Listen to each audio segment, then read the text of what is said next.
A very good morning mtazamaji wa Mizpah TV, na karibu kwenye kipindi ukipendacho cha Nuru ya asubuhi. Leo ikiwa ni siku ya Jumanne, tunazo sababu zote za kumshukuru Mungu. Ametuarahusha buheri wa afya, tunashukuru sana. Jana nilikuwa Elda Maravin na nikasema nikifika mahali hapa nitasalimia watu wa kule Elda Maravin. Yes, karibuni sana mtazamaji, nikitumai ya kwamba mahali popote uko sawa. Ukijua umefikisha hii siku na Christmas imebakisha siku moja, wewe anza kuambia tu Mungu asanti. Tell God thank you. Mwambie, ijalishi kama uko na ene ama hauna, ambia Mungu asanti. He is God, amekufikisha saizi. He knows everything about you. Karibu sana mtazamaji. Kwenye studio yangu majina ni Joseph Karanja, na niko na huyu binti wa Kiafrika aliyeumbwa akaumbika. Rangi yake chemsha kunde kisha mwaga maji yake. Angie, good morning. Good morning. You are good? I'm good, and you? I am fine. Kabisa. Kabisa. Tuko karibu kuruka mwaka. Kuruka mwaka, tunaanza na Christmas by the way. Sio kuruka mwaka, unaruka kwa wewe unaruka sana. Utakuja crossover by the way. Of course, lazima nirukie mwaka hapa Mizpah. That is my culture. Okay. Lazima nikuje hapa Mizpah, niamuke sasa na mwamko mpya. Anda inaanza date 26. Yeah. After Christmas kunaanza hiyo, sisi tunaanza kujipanga kuruka mwaka kuanzia date 26 because we don't take it for granted. Tunajua hapa hiyo ndio nguvu yenye natuweka tuna survive the rest hiyo mwaka ingine. Yes mtazamaji, karibu sana, na kabla hatujaanza kipindi kuna mambo ambayo sisi umuomba Mwenyezi Mungu kutujalia, ya kwamba tupe kichwa kenye ubongo wa hekima, mdomo wenye maneno ya ufasaha, na hata kifua chenye moyo wa ujasiri. Atujalie weledi, ukwasi na hata umahiri wa lugha. Na kwako wewe mtazamaji, tukuombea Mungu akusaidie kusafiri safari ya kujisaka na hata kujitafuta, na ili ujue asili yako, ugundue ya kwamba wewe ni wewe halisi, mbali sio ganda la mua wa jana. Mwenyezi Mungu akushibisha na imani, akupe utajiri wa subira, na hata kuondolee kiburi cha dunia. Tuandamane na wewe hadi tamati, na ili uweze kumakinika. Quote, not verse of the day. And I read today's verse comes from that is 1 John 1:15, and this is what it says. This is the message which we have heard from him and declare to you, that God is light, and in him there is no darkness at all. So the verse of today inaanza kwa kusema hapo kwenye, it's saying that this is a message. Inasema that God is light, and you know light represents that his holiness, it represents truth, it represents righteousness to us as Christians and as believers, and life as well. So it means that God is perfectly good, God is completely pure, God is completely holiness. And when you say in him there is no darkness at all, it means that darkness are the little things that do not please God. Things like sin, lies, mtu muongo, evil, deception, and moral corruption as well. So the key lesson that you're learning here is that you cannot claim to know God and continue living comfortably in sin. That's why in your life you need to accept Jesus, and your life becomes a reflection of what is written in the Bible. What's your take on this, Jose? Of course, that's you know nilikuwa nikiangalia kwa the book of yangu, I think mimi nilikuwa soma John 1:15. Yako ni gani? It's 1 John 1:15. 1 John. Ati inasema because ukiangalia kwa John 1:15, mimi nilikuwa nasoma about John alipokuwa akisema akisema ya kwamba Jesus was there. Yes, he will come after me. Lakini he was there, he was existing. Sasa hii na nikakuja nikapiga kelele sana. Bado hata sasa hizi sijaamini hiyo ndio verse yenye mmesoma. That is the verse of the day. Okay. Let's give God all the glory and honor. That's right. Yes, tunaenda kwa uchambuzi wa magazeti, na we are proudly brought to you by Nakuru Homeschooling Solution. Yes, Nakuru Homeschooling Solution, it gives your child a world-class education right from comfort of your home. Yani uko tu pale home, lakini mtoto anapata education ya kutosha. Personalized learning tailored to your child's unique needs and peace. Yani mtoto tu ako pale kuna zile unique needs mtoto utaka na anapata peace yake pale. Choice of curriculum, that is CBC 844 British system and ACE. Yani unaweza chagua ni gani unataka mtoto wako asome, because these teachers ni experts, qualified professional teachers and experienced educators. Hao ndio wanadeal na hawa watoto hapa Nakuru Homeschooling Solution. Full exam preparation and registration support. Usani ule mtoto hata kama anasomea nyumbani, we make sure that mtihani wake utakuwa registered, atafanya mtihani legally. Enriching core curriculum activities and skills including tennis, golf and chess. Hii ni games ambazo zinasaidia sana watoto hata kwa mawazo, anakuwa very sharp. Hizo ni hizo extra curriculum zao ziko sawa sana. A safe, flexible and engaging learning experience at home. Yes, I'm saying this because ninajua about the homeschooling. We have even hosted some people hapa wenye wanafanya the homeschooling, and it is a very unique way. Specialized support and learners with autism, ADH and diverse learning needs. Yani these people are trained, wanaweza kaa na mtu mwenye akona hizo challenges kama autism, etc, na hiyo ni kitu ambayo that's something very unique, because every child deserves an education that truly first them academically and life. Yes, you can enroll. Wako na website ambayo ni www.nakuruhomeschool.com.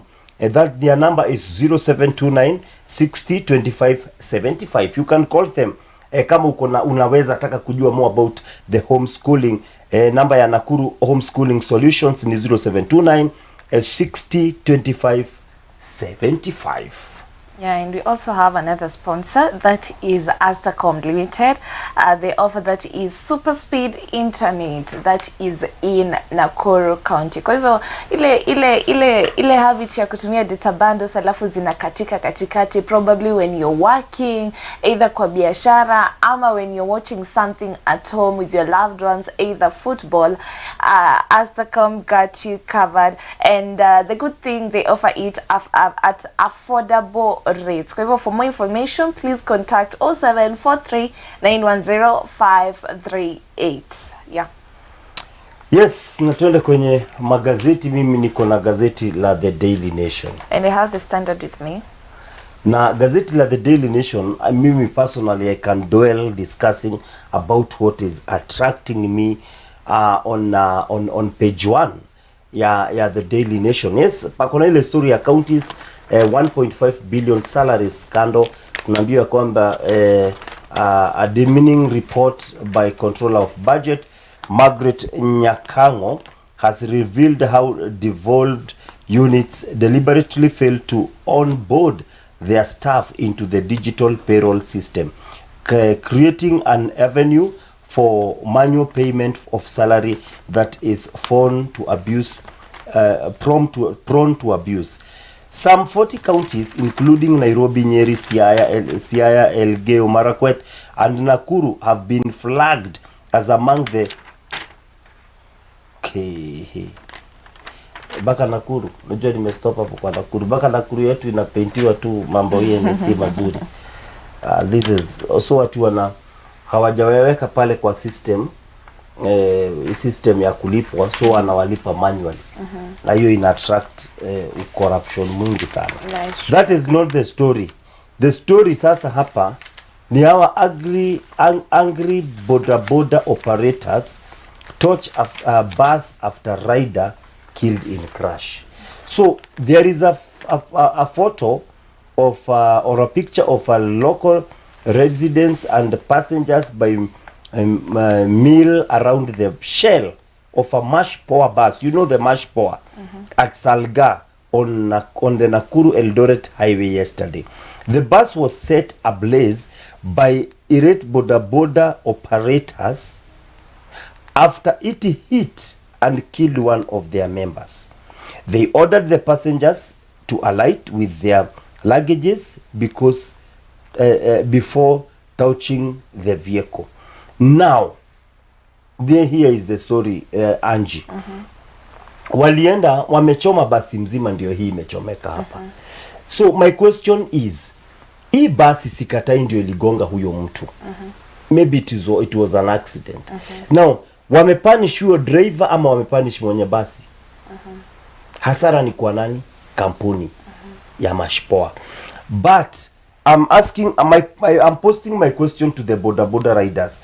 Na sisemi ati basi zinapaswa kuua watu, but I'm posting my question as a driver, as a person who also drive on the road. I'm asking my question to the boda riders. Nyinyi wakati nyinyi muna confuse magari, munafanya hivi na hivi, tukiweza amua kuchoma, how many people do you think we can choma wa boda? Because muko na utovu wa nidhamu kwa barabara. Sorry to say this. Nyinyi ndio the same people wenye munenda na boda zenye zinapiga makelele, zingine zimewekwa extra exhaust. Na sasa walienda wakachoma hii, wamechoma basi mzima ya mashpoa. Imechomwa because iliua mtu.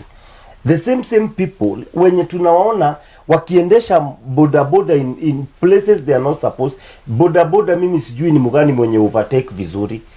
Muna overtakeaga wrong side. All that, how many people do you think we can kill?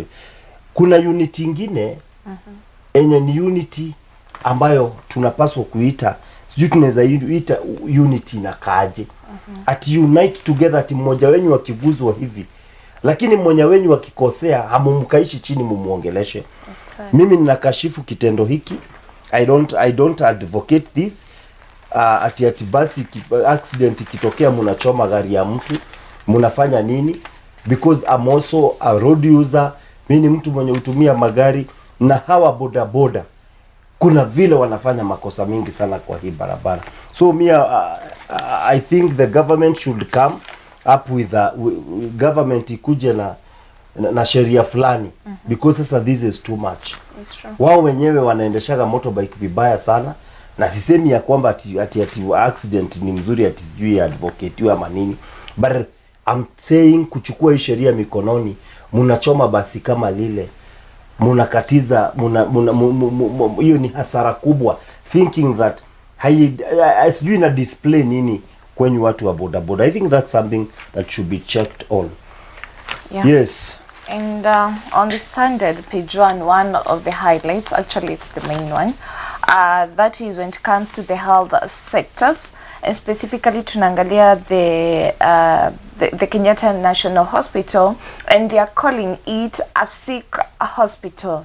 And you know, that is in December 2023, the government changed how state agencies handle the revenue, and all revenue from the state institutions, including that is the Kenyatta National Hospital, they say that they must not deposit the finances must now be deposited into one central government paybill account, and the directive came from the President William Ruto's administration, and that's why ukiangalia currently they're calling it a sick hospital, and they say national shame. A catastrophic policy change in December 2023 has turned out to be a curse eating up Kenyatta National Hospital, giving birth to financial woes, now threatening to cripple it. Now that is the hospital. Despite collecting between 40 million and 60 million daily from the patients, the directive from the President Ruto's administration that forced all state agencies to deposit all their revenue in the single government paybill account has incapacitated the hospital. The Kenyatta National Hospital is unable to buy reagents for its laboratories or feed even patients. As for this week, nearly 500 patients await medical test results from a laboratory that is not fully functional at all. So this is not a good thing at all. Okay, compare the figures, that is 40 to 60 million daily. That's a lot. So it means that the hospital should be supposed to finance itself and be able to buy these reagents, be able to feed the patients, because they're getting a lot of money at the end of the day. But ukiangalia now, they're struggling to buy laboratory reagents, pay for essential supplies, and run the laboratories fully. Now ukiangalia, that is over 500 patients, they're waiting for the medical tests. This is not a good thing at all. Alafu hapa they've given us an infographic or a timeline, yeah, that is of the Kenyatta National Hospital. At a glance, I'm going to mention it briefly. Wameandika that is 1901. That is Kenyatta. Well, that is when Kenyatta National Hospital was founded by King George, and then now 1800. The hospital, this is the number, these are the patients that are served daily by the hospital, because you know it is the largest referral hospital in the east and central. And then 21.6 billion total accumulated revenue are reported between, that is 2013 and 2023, the approximate period. So that's a lot of money, 21.6 billion. And then in 2016, the Kenyatta National Hospital gained operational autonomy under reforms aimed at improving efficiency. And then in 2025, the current crisis highlighted as one of the worst operational challenges in the recent year. And bado tuliona that is a senior Kenyatta National Hospital manager want that if the money collected goes to the treasury and doesn't return fast, the hospital will continue struggling. And akasema delayed disbursement is the core problem, not lack of revenue. So I hope they'll do something about it, because at the end of the day, who is struggling? Nani anaumia? That is the patient, because madaktari wao watalipwa. But what about the Kenyan citizen mwenye analipia SHA kila mwezi na ana expect akienda hospitali atapata zile huduma? So I hope they work on it. Yeah. Yes, Angie, you've thought of Christmas. I know you're planning yourself. You have some savings for Christmas, because hiyo siku inafaa kwa watu kujibamba. When you think of that,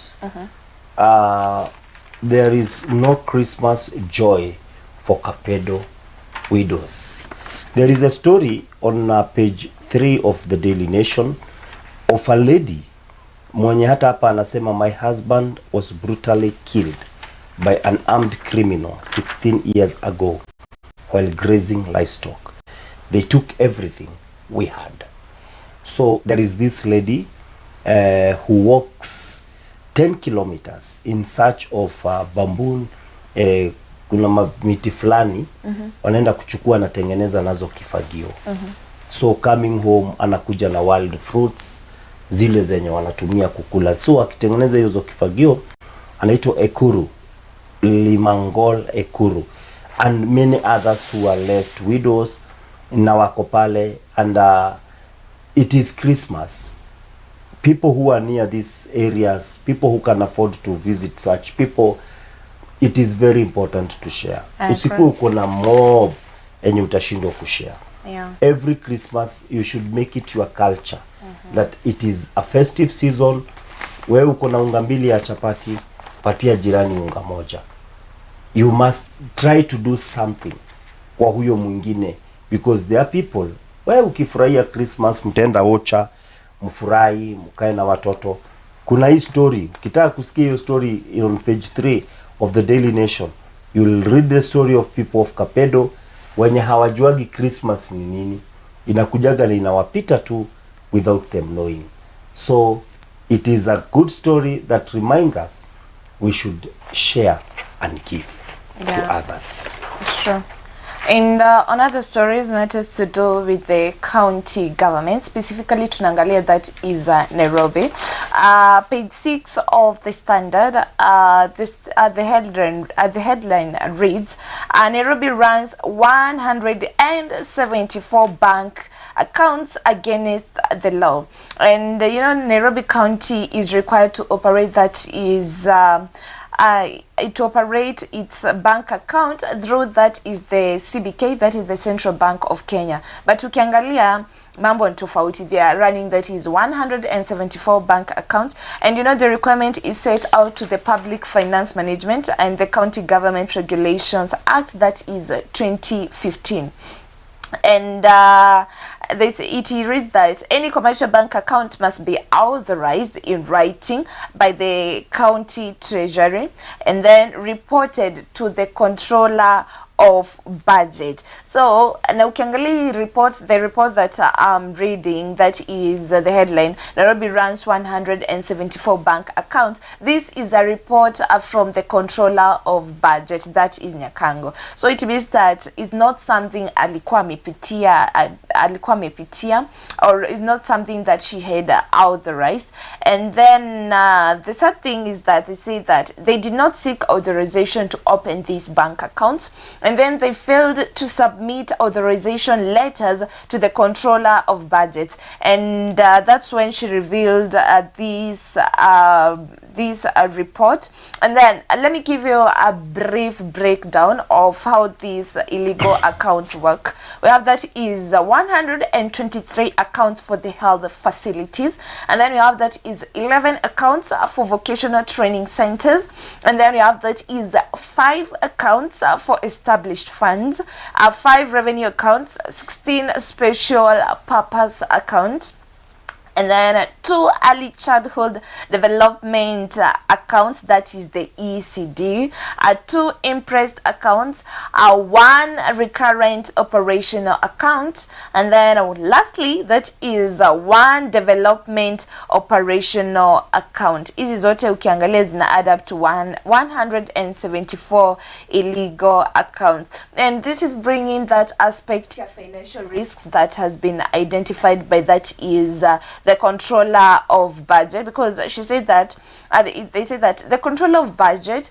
flagged a manual payroll of that is 109.61 million, and this manual system poses a high risk of fund loss, and that's why unapata kuna high rate of corruption in our country because money is not accounted for, and then lack of proper accountability and control. So we don't know if the National Assembly, they're going to summon that is the Nairobi Governor Johnson Sakaja to explain why they have that is 174 accounts instead of operating that is under the CBK, that is the Central Bank of Kenya.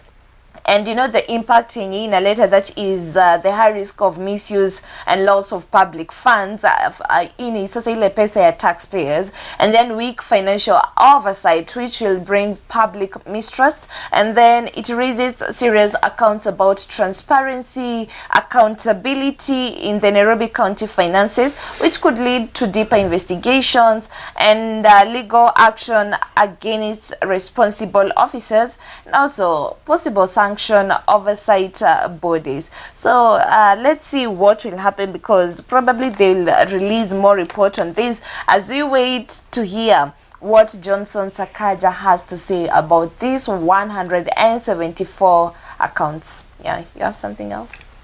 What do you think he will say? Obviously he has something to say. These things we've seen these things happening. Na zinaisha tu. Kwani ni vitu ngapi zimesemwa na hakuna uchunguzi. Yani we living in a country where sheria ifuatwi. But at least you know this report that has been released haiko inajulikana. They are good reports, but if Nyakango has been releasing this report from sijui wapi. Lakini hai happen. This anyway, you will be sentenced if you arrest. If we arrest you. If you are drunk, call a taxi to take you home instead of driving. That is the NTSA board chairperson Katib Mwashetani. He was addressing people kule Mombasa, na amesema ya kwamba the NTSA wame come up na very na gadgets zile ni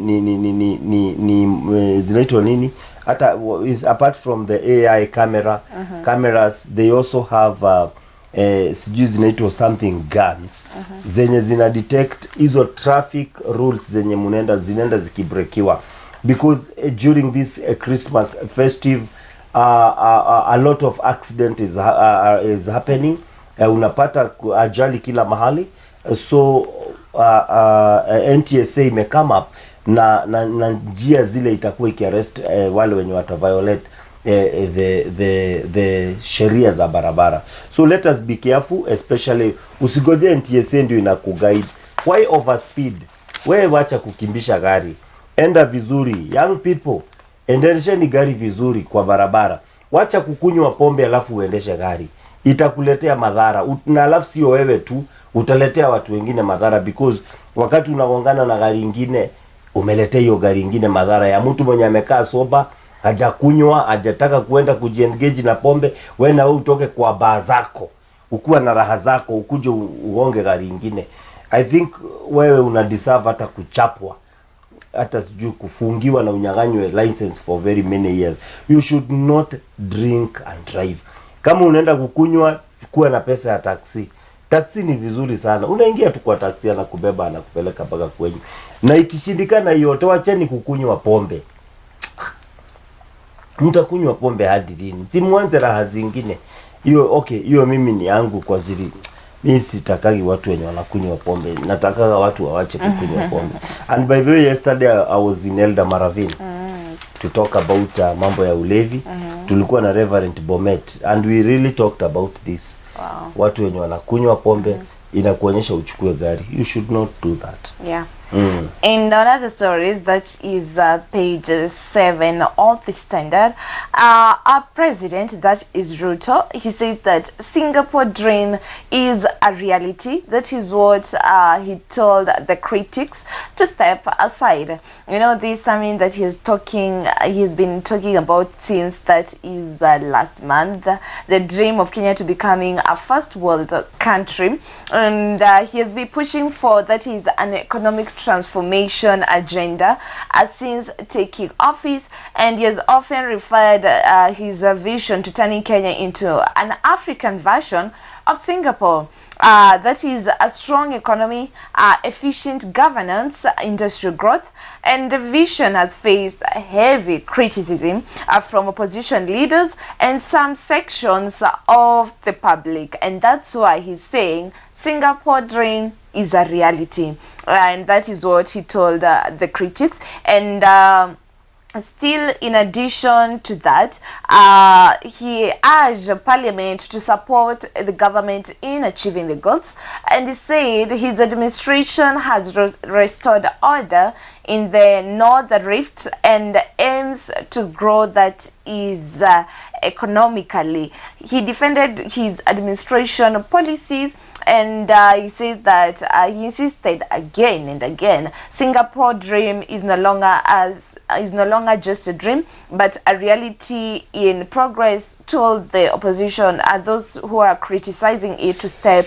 aside. And in addition to that, alisema that I have said before, bottom up is not just a slogan, but a plan to lift Kenya to the first world status. Read the Kenya First World, read the manifesto. Everything we are implementing was a part of it. The manifesto yenye walikuwa nayo before. So the bottom up economic model, what do you think about it as a Kenyan citizen? Is it a reality? You know, are you experiencing that thing that the president is mentioning, just say bottom up, because that's something is mentioned? And also, alisema the government is funding projects across the country. I did not forget to mention that is affordable housing project, infrastructure development, in industrial parks. And talking about the industrial parks, I hope they work on it, because tuliona that is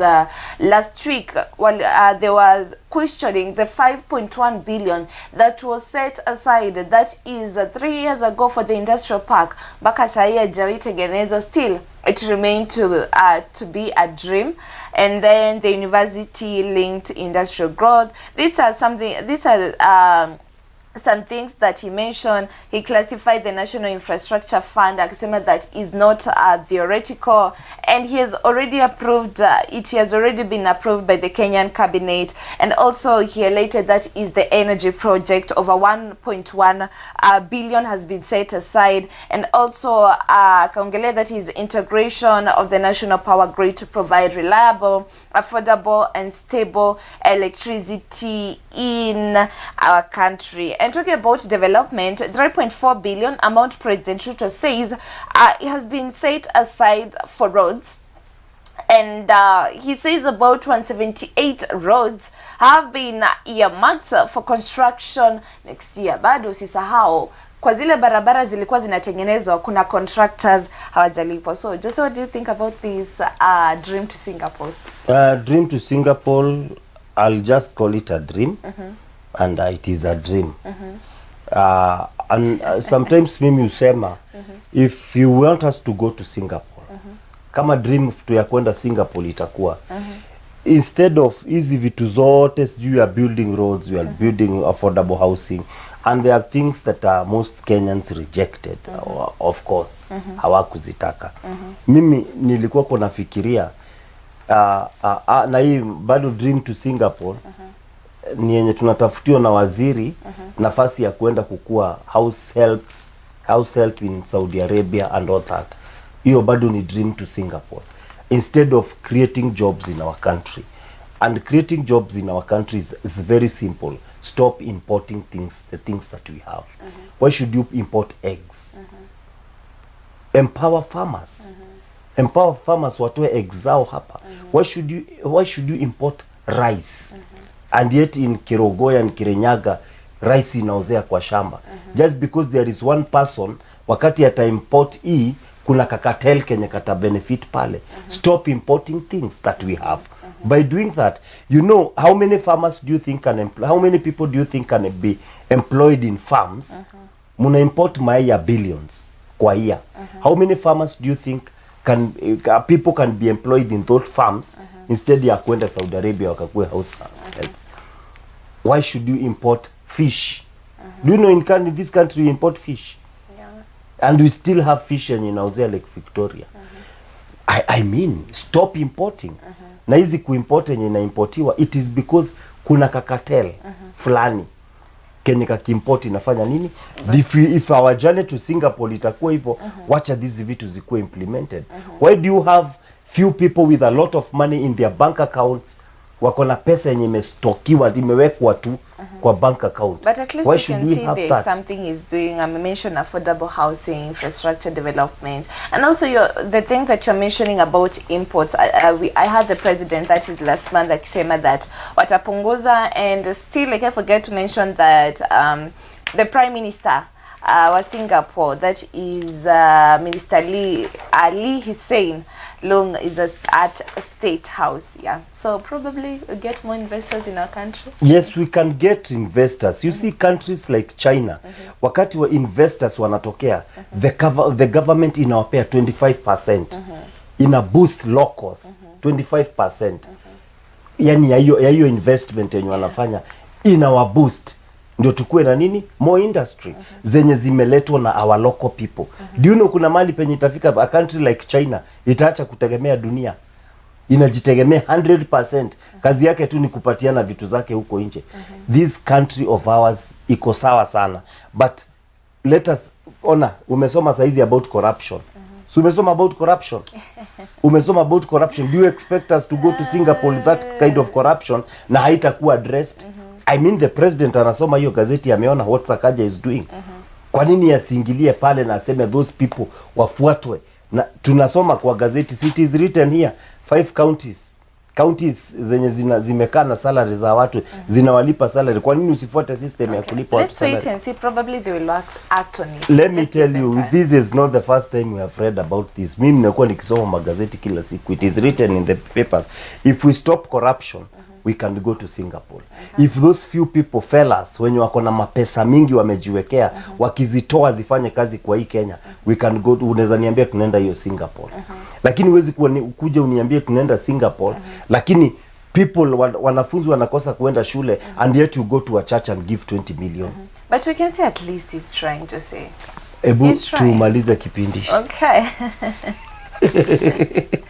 Wanaichi watuambie maoni yako ni yapi about that is the dream to becoming the first world country like Singapore. Really want to hear from you on 0799200100, and also you can use our social media handles, that is on Facebook and YouTube at Mizpah Tv Kenya, #NURU Current Affairs. Yeah, let's wind up.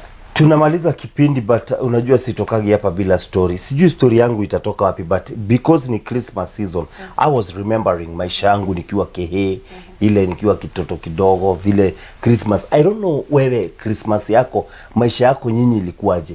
Manze mimi yetu ilikuwa gani ile, maisha kukipikwa chapo. Kuna time moja kwetu nilienda nikapata chapati ni kama hakuna dalili ya kupikwa chapati.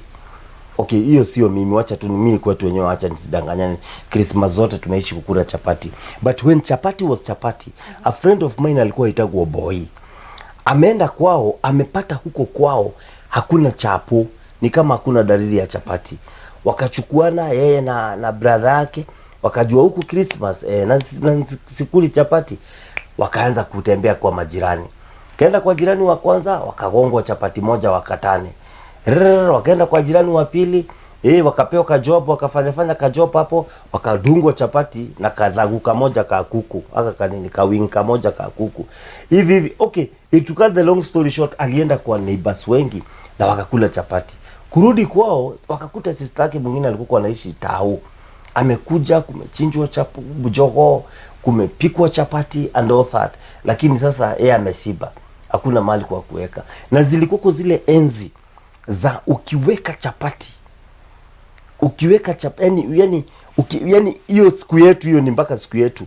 It's either you eat all the chapati, ama upatie mama yako chapati ya kuweke, ama ulale nayo kwa mfuko.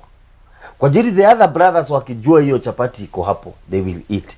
So walikuwa na brother yake mwingine mwenye alikuwa na tabia ya usiku njaa ikimshika atachomoka na anze kupora hizo chapati. So jamaa akadecide now my chapati zitalala kwa mfuko.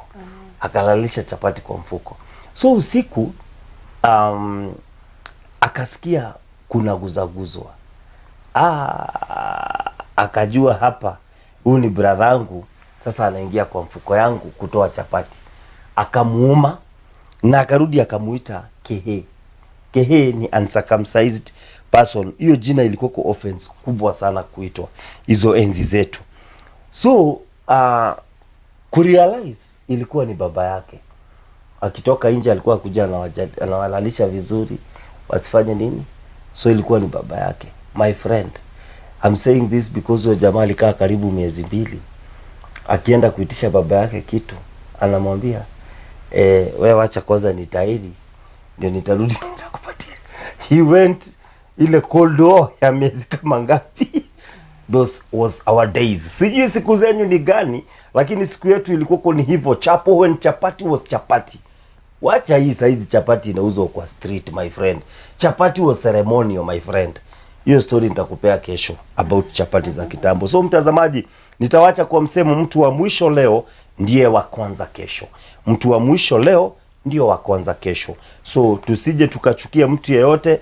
Nimekuambia wa mwisho leo ndio wa kwanza kesho. Kufikia hapo hatutaongeza la mitume wala la nabii, ila tukukoma. Niseme asante sana kwa kuchagua runinga ya Mizpah.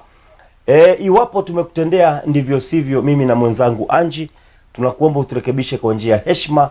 Duniani hamna mtu asiyekuwa na dosari. Lakini kama tumekufurahisha, kawaambie wengine kutuhusu. Kutoka hapa studio, mimi na mwenzangu Anji tunakutakia utazamaji bora wa vipindi vilivyosalia, vile vile siku isiyokuwa na buktha. Wasalam wa marhaba.